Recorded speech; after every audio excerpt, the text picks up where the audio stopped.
Good morning बच्चों। आज हम लोग नागरिक शास्त्र में अध्याय 3 मौलिक अधिकार एवं कर्तव्य इसके आगे का पढ़ेंगे।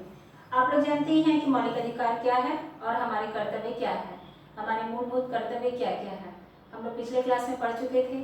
संविधान के अनुसार नागरिकों को कुछ अधिकार दिए गए हैं जो मौलिक अधिकार हैं, और जिन अधिकारों का पालन करते हुए हमारे कुछ कर्तव्य होते हैं, हम उसके बारे में भी जान चुके थे। मौलिक अधिकार जो है वे 6 हैं, जिसमें से हमने पहला अधिकार समानता का अधिकार जो है उसे पढ़ चुके थे। समानता का अधिकार मतलब देश के कानून के समक्ष अमीर गरीब कोई नेता रहे या कोई बड़ा अधिकारी रहे, सरकारी कर्मचारी रहे, देश के कानून के समक्ष सभी व्यक्ति को समानता का अधिकार प्रदान किया गया है। कोई राजनीति के रहे या फिर कोई गरीब आदमी भी रहे, अगर कोई किसी के द्वारा किसी भी प्रकार का अपराध किया जाता है तो उस अपराध के लिए अमीर या गरीब या कोई नेता या फिर कोई बड़ा अधिकारी, उसके लिए अलग से कोई दंड का प्रावधान नहीं रखा गया है। सभी के लिए एक ही दंड का प्रावधान रखा गया है। मतलब कि अगर कोई अपराध करता है तो उसको वही सजा मिलेगी जो एक गरीब व्यक्ति को मिलता है। मतलब कि अपराध जो एक समान अपराध किए जाने पर अमीर गरीब कोई भी व्यक्ति रहे उसको वही सजा मिलेगी जो गरीब आदमी को मिल रहा है, वही सजा अमीर आदमी को मिलेगा। ऐसा देश के कानून के सामने जो है सभी को समानता का अधिकार प्रदान किया गया है। आज की क्लास में हम लोग जो है आगे का पढ़ेंगे। जैसे कि आप लोग जानते ही हैं कि मौलिक अधिकार यानी कि नागरिकों को ये प्रदान किया गया है। नागरिकों को मौलिक अधिकार, समानता का अधिकार, इसको अभी मैंने थोड़ा सा इसका परिचय दे ही दिया और हम लोग पिछले क्लास में इसके बारे में पढ़ ही चुके हैं। दूसरा है स्वतंत्रता का अधिकार, तीसरा है शोषण के विरुद्ध अधिकार, चौथा है धार्मिक स्वतंत्रता का अधिकार, पांचवा है शिक्षा एवं संस्कृति का अधिकार, और छठवां आता है संवैधानिक उपचारों का अधिकार।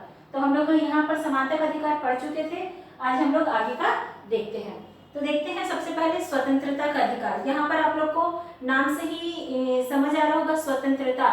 स्वतंत्रता का मतलब आजादी। तो आजादी किस प्रकार की यहाँ पर दी जा रही है, तो यहाँ पर हम लोग इस पाठ को थोड़ा सा पढ़ते हैं और इसको और अच्छे से समझते हैं। दो व्यक्तियों के स्वभाव, चरित्र और दृष्टिकोण में अंतर होता है, अतः उनकी क्रियाकलापों में भी भिन्नता होगी। मतलब कि सभी व्यक्ति का जो है सोच विचार जो होता है, आचरण होता है, उनका रहन सहन जो होता है वो जो है अलग अलग होता है। इसी के कारण से उनका कार्य करने की जो क्षमता भी होती है वो भी अलग अलग होती है। इसके अनुसार सभी व्यक्ति जो है एक ही व्यवसाय या विचार में रुचि नहीं रख सकते।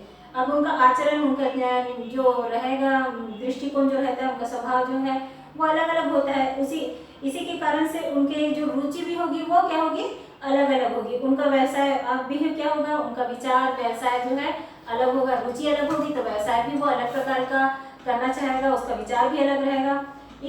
उन्हें इच्छानुसार मौके नहीं मिल पाते। मतलब कि सभी व्यक्ति जब एक ही व्यवसाय व विचार में रुचि नहीं रख सकते, उन्हें इच्छा अनुसार मौके नहीं मिलते। मतलब कि जो व्यक्ति जो है जिस प्रकार का विचार रखता है, सब व्यक्ति एक जैसा तो नहीं रखते हैं, लेकिन जो व्यक्ति जिस प्रकार का विचार रखता है उसको उसकी इच्छा के अनुसार मौका जो है कार्य करने का नहीं मिल पाता है। अतः उन्हें अपने विचार, निवास, व्यापार व व्यवसाय की स्वतंत्रता संविधान में दी गई है।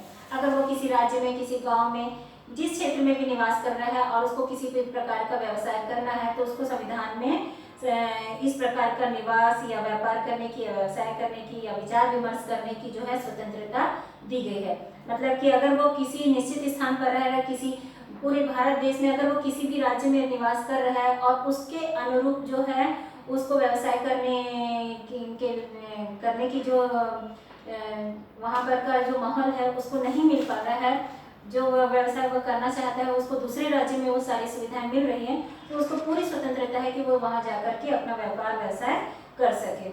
विचार विमर्श करने की भी स्वतंत्रता जो है संविधान में दी गई है। अगर कोई व्यक्ति जो है एक राज्य से दूसरे राज्य में जाकर के निवास करना चाहता है तो इसकी भी स्वतंत्रता जो है संविधान में दी गई है। हमारे संविधान में व्यक्तियों को गरिमापूर्ण जीवन जीने का अधिकार प्रदान किया गया है। सभी व्यक्ति को जो है गरिमापूर्ण जीवन जीने का अधिकार है, यानी कि पूरे मान सम्मान के साथ वह जो है अपना जीवन जी सकता है। उसे मनमाने ढंग से गिरफ्तार नहीं किया जा सकता। मतलब कि देश का जो कानून है वो किसी भी मतलब कानून जो है उसको अपनी मनमर्जी से या फिर उस पर किसी भी प्रकार का आरोप लगा करके उसको गिरफ्तार नहीं कर सकता। उसे देश के कानून के अनुसार एक निश्चित प्रक्रिया के द्वारा ही अपराध के लिए बंदी बनाया जा सकता है। मतलब देश में ऐसा कानून बनाया गया है कि अगर उसका अपराध सिद्ध होता है उसको तभी उसको बंदी बनाया जा सकता है। किसी भी व्यक्ति को अपनी इच्छा के अनुसार कहीं भी आने जाने एवं निवास करने का अधिकार है। भारत का जो संविधान है उसमें पूरी यह सभी नागरिकों को यह छूट दी गई है कि वो अपनी इच्छा के अनुसार किसी भी देश में किसी भी राज्य में किसी भी गांव शहर में जाकर के निवास कर सकता है। जैसे छत्तीसगढ़ के अधिकांश व्यक्ति काम की तलाश में दूसरे राज्य में जाते हैं, इसी प्रकार दूसरे राज्यों के कई व्यक्ति छत्तीसगढ़ में आकर निवास करते हैं। मतलब कि यहाँ पर क्या बताया जा रहा है कि हम छत्तीसगढ़ के निवासी हैं, तो छत्तीसगढ़ का निवासी अगर उसको अनुकूल वातावरण नहीं मिल रहा है व्यापार व्यवसाय करने के लिए, तो वो उसको पूरी स्वतंत्रता है कि वो दूसरे राज्य में जाकर के अपना व्यापार व्यवसाय कर सकता है। उसी प्रकार से दूसरे राज्य के जो लोग हैं वे भी अपना व्यापार व्यवसाय जो है छत्तीसगढ़ में आकर के या अन्य किसी राज्य में जाकर के कर सकते हैं। ठीक है, आप स्वतंत्रता का अधिकार समझ गए होंगे। इसके बाद हम लोग देखते हैं शोषण के विरुद्ध अधिकार। शोषण का अर्थ होता है किसी व्यक्ति की मेहनत और उसकी मजबूरी का गलत फायदा उठाना और उसकी मेहनत की उचित मजबूरी न देना। शोषण मतलब क्या होता है कि किसी व्यक्ति की मेहनत और उसकी मजबूरी का गलत फायदा उठाना और उसकी मेहनत की उचित मजदूरी न देना। हमारे समाज में कई प्रकार के शोषण दिखाई देते हैं। जैसे दिन भर कार्य करने के उपरांत औरत को पुरुष से कम मजदूरी दी जाती है। बड़े रेलवे स्टेशनों पर या बस स्टैंड के आसपास छोटे छोटे बच्चों को पढ़ने खेलने की उम्र में कूड़े बीनने के लिए बाध्य हैं और जिसके कारण वे तरह तरह की बीमारियों के शिकार हो जाते हैं। यह भी शोषण का ही एक रूप है।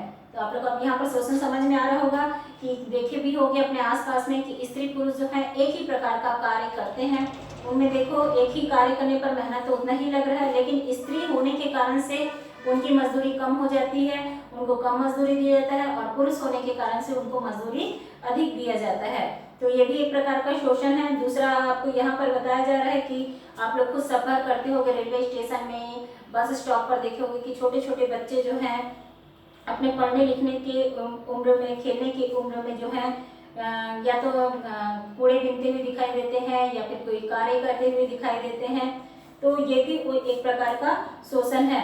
और जैसे कि इस प्रकार से कूड़ा करकट बीनने वाले जो बच्चे होते हैं, क्योंकि गंदगी में वह अपना जीवन यापन कर रहे हैं, वहाँ पर कचड़े में बीनने का काम कर रहे हैं, जिसके कारण से वे बीमारियों का शिकार भी हो जाते हैं। इसके बाद देखते हैं संविधान में यह उल्लेख है कि 14 वर्ष से कम उम्र के बच्चों को किसी कारखाने या खदान में कोई खतरे वाला कार्य नहीं करवाया जा सकता। 14 वर्ष से कम उम्र के जितने भी बच्चे आते हैं, चाहे वह लड़की रहे चाहे लड़का रहे, उनको कारखाने में काम नहीं कराया जा सकता। ऐसा नहीं है कि कारखाना यहाँ पर बताया जा रहा है तो केवल कारखाना के अलावा आप लोग ऐसा भी देखे होंगे कि कहीं कहीं होटल होता है या दुकानें होती है छोटी मोटी, वहाँ पर भी छोटे बच्चों से काम करवाया जाता है। तो चाहे घर पर कहने का मतलब जैसे कि कुछ लोग जो है नौकर के रूप में छोटे बच्चों को रख लेते हैं, ये अपने घर का काम करने के लिए नहीं कहा जा रहा है यहाँ पर। अगर किसी बच्चों को नौकर के रूप में किसी के घर में रखा जाता है या दुकान में या होटल में छोटे बच्चों के द्वारा काम कराया जाता है, कारखानों में बच्चों के द्वारा काम कराया जाता है, जैसे कि बीड़ी बनाना, पटाखा बनाना, कालीन बुनना, बोझा ढोना आदि कार्य में बच्चों को लगाने पर प्रतिबंध है। ऐसे करने पर भी जो है उनके खिलाफ जो है दंड किया जा सकता है। ये भी जो है एक प्रकार का शोषण है। उदाहरण के लिए मान लो किसी मजदूर ने गांव में किसी साहूकार से कर्ज लिया है और वह उसे वापस नहीं कर पाती। यदि साहूकार उसे अपने खेतों में काम करने के लिए बाध्य करता है जिससे कि वह इस काम के जरिए कर्ज चुका सके, तो इसे बंधुआ मजदूरी कहा जाएगा।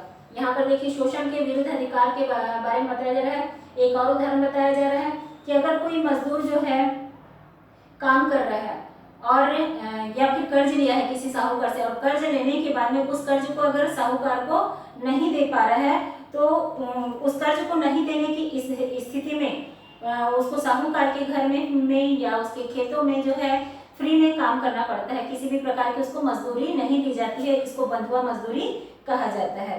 तो अब आप लोग, ये भी एक प्रकार का शोषण है। तो ये शोषण के विरुद्ध अधिकार जो है संविधान में दिया गया है। तो आप लोग अब शोषण के विरुद्ध अधिकार जो है इसको भी समझ गए होंगे।